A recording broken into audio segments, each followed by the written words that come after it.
Қайырлы күн, достар. Түркеш тайпалары Батыс түрік қағанатының құрамында сол жақ қанатына енген адам саны жағынан өте көп ірі тайпа болды. Олардың тұрған жері Іле және Шу өзендерінің бойы болды. Түркеш тайпалары шығыс пен батысты байланыстырып жатқан сауда керуен жолын да бақылауында ұстады. Батыс түрік қағанаты кезінде Қытай империясының Жетісуды басып алған кезінде түркеш тайпалары Қытайдың қол астында қалып қойды. Бірақ түркеш тайпалары қытайлықтарға ондаған жыл бойы күреске шығып, ақыры өздерінің тәуелсіздігін жеңіп алды. Мен бүгін түркеш қағанаты туралы айтатын боламын. Сондықтан сіздер менің каналыма тіркеліп, лайк басып, қоңыраушаны басып қоюларыңызды сұраймын. Түркеш қағанатының алғашқы қағаны Үшілік қаған болды. Үшілік қаған Бөріш атты қуып шығып, Шаштан, қазіргі Ташкенттен бастап, Тұрфан мен Бесбалыққа дейінгі үлкен аумаққа өз үкіметін орнатты. Ол ордасын, үлкен ордасын Сояпқа, кіші ордасын Күнгетке орналастырды. Сондай-ақ өзінен бұрынғы мемлекет Батыс түрік қағанатының әкімшілік, мемлекеттік және әскери басқаруын өзгерткен жоқ. Елді қаған биледі. Бүкіл жерді 20 әкімшілік аймаққа бөлді және әр аймақта 7000 әскер болды. Түрік қағанатының негізгі этникалық құрамы түркештерден тұрды. Түркештердің өзі сары түркештер және қара түркештер болып екіге бөлінді. Осы сары түркештер мен қара түркештер үнемі таққа таласып, өзара қырқысу соғыстарын жүргізіп отырды. Үшілік қаған өлгеннен кейін оның орнына баласы Сақал қаған таққа отырды. Сақал қаған таққа отырған уақытта түркеш мемлекетінде ішкі бірлік болмады және осы Сақал қаған мемлекетте сыртқы жауларменен қатты күрес жүргізді. Әсіресе батыста соғдылармен бірге арабтарға қарсы күрес жүргізіп жатты. Таң әулеті оңтүстікте қауіп төндіріп тұр, ал шығыста Орталық Азияның түріктері қауіп төндіріп отырған болатын. Түркеш қағанатының ішкі сыртқы саяси жағдайы шиеленісіп тұрған тұста 715-738 жылдары Сұлық қаған билікке келді.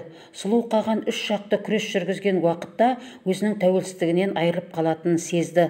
Сондықтан ол тәуелсіздігін сақтап қалу үшін түрлі амалдарға барды. Мысалы, 717 жылы Таң империясына барып қайтуы сәтті сапар болды.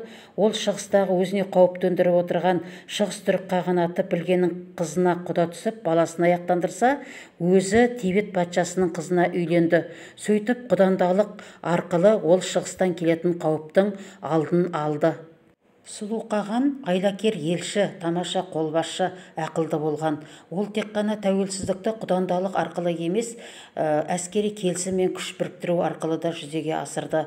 Мысалы, сол кезде Орта Азия халықтары арабтарға қарсы күресіп жатқан болатын. Сондықтан Орта Азия халықтарының күресін пайдаланып, оларды қолдап жәрдем беруге тырысты.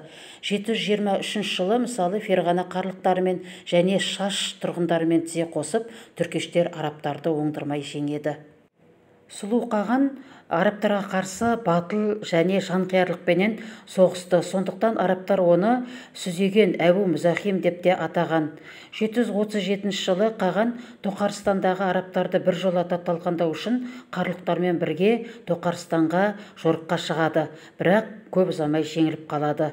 Сояпқа қайтып келгеннен кейін Сұлуды өзінің қолбасшыларының бірі Бағат Арқан опасыздықпен өлтіреді. Сұлу қаған өлгеннен кейін сары түркештер мен қара түркештердің арасында 20 жылға созылған таққа талас тағы да басталады. Осы таққа таластың нәтижесінде қағандықтың саяси және экономикалық жағдайы мүлде әлсірейді. Бұны байқап отырған Қытай империясы тағы да Шығыс Түркістандағы әскерлерін Жетісуға аттандырып, 748 жылы Сояпты жаулап алады, одан кейін Шашты жаулап алады. Шаш әмірінің баласы арабтардан көмек сұрайды.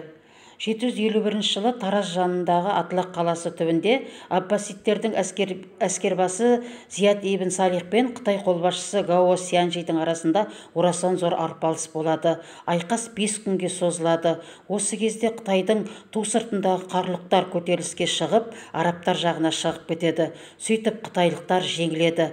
Жетісудан қытайлар бір жолата кетеді, тіпті Жетісудан емес, Шығыс Түркістаннан кетуге мәжбүр болады. Атлақ шайқасынан кейін қарлықтар Жетісуға келіп көптеп қоныстана бастады. Бұл кезде түркеш тайпалары ішкі күрес тартыстан, сол сияқты арабтармен болған ұзақ айқастан бұрынғы құдіретінен қуатынан айырылып қалған еді. Сол себепті де олар қарлықтарға қарсы лайықты қарсылық көрсете алмады. Бұны пайдаланған қарлық қағандары 756 жылы түркеш қағандығын құлатып, билікті өз қолдарына алды. Достар, Қазақстан территориясында орта ғасырда өмір сүрген түркеш қағандығы туралы пайдалы ақпараттар бердім деп ойлаймын. Сондықтан менің қазақша контентімді қолдап, осы видео ұнаса лайк басып тіркеле кетіңіздер. Сондай-ақ чаттарыңызға таратуды да ұмытпаңыздар. Сау болыңыздар.